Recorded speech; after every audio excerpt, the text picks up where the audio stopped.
એપ્રિલનો મહિનો સામાન્ય રીતે ગરમી વધવાનો સમય ગણાય છે, પરંતુ આ વર્ષે ગુજરાતમાં જે રીતે તાપમાન વધી રહ્યું છે તે ચિંતાજનક બની રહ્યું છે. માર્ચ પૂરો થાય તે પહેલાં જ તાપમાન 40 ડિગ્રીને પાર પહોંચી ગયું છે અને હવે અનેક શહેરોમાં હીટવેવ જેવી પરિસ્થિતિ છે. સવાલ એ છે કે શું આ માત્ર ઋતુનો સ્વાભાવિક ફેરફાર છે કે પછી બદલાતા હવામાનના ગંભીર સંકેત? આવો વિગતે વાત કરીએ આ અહેવાલમાં. નમસ્કાર, હું છું ચિરાગ વર્ષાબેન. આપ જોઈ રહ્યા છો સ્વમાન. ગુજરાતમાં હાલ ગરમીનો પ્રચંડ પ્રહાર જોવા મળી રહ્યો છે. ખાસ કરીને સૌરાષ્ટ્રમાં સ્થિતિ વધુ ગંભીર બની રહી છે. રાજકોટમાં તાપમાન 41.7 ડિગ્રી સુધી પહોંચી ગયું છે, જે સામાન્ય કરતાં લગભગ 2.4 ડિગ્રી વધુ છે. અને હાલ રાજ્યમાં સૌથી વધુ તાપમાન રાજકોટમાં જ નોંધાયું છે. માત્ર રાજકોટ જ નહીં, અમદાવાદ, ભુજ, કંડલા જેવા શહેરોમાં પણ તાપમાન 40.7 ડિગ્રી સુધી પહોંચી ગયું છે. વડોદરા અને ગાંધીનગરમાં પણ પારો 40 ડિગ્રીને પાર જતા લોકો માટે દિવસ દરમિયાન બહાર નીકળવું મુશ્કેલ બની ગયું છે.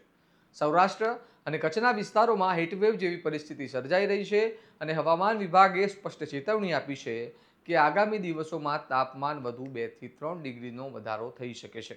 એટલે કે હાલ જે ગરમી અનુભવી રહી છે તે હજી વધવાની શક્યતાઓ છે. આ વધતી ગરમીના કારણે લોકો પોતાને દૈનિક જીવનમાં ફેરફાર કરવા મજબૂર બની રહ્યા છે. રાજકોટમાં લોકો રસ્તા પર પક્ષીઓ માટે પાણીના કુંડા મૂકી રહ્યા છે, તો બીજી તરફ લોકો ગરમીથી બચવા માટે સ્કાર્ફ, છત્રી અને ઠંડા પીણાનો સહારો લઈ રહ્યા છે. પરંતુ સવાલ એ છે કે શું આ પૂરતું છે?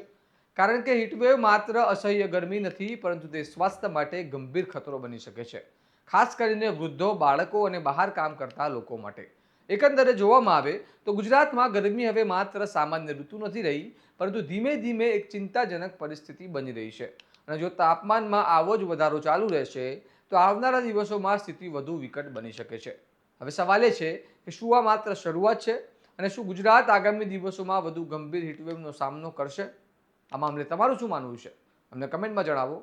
અને આવા જ વિશ્લેષણાત્મક અહેવાલ માટે સ્વમાનને લાઇક, શેર અને સબસ્ક્રાઇબ કરવાનું ભૂલતા નહીં. નમસ્કાર.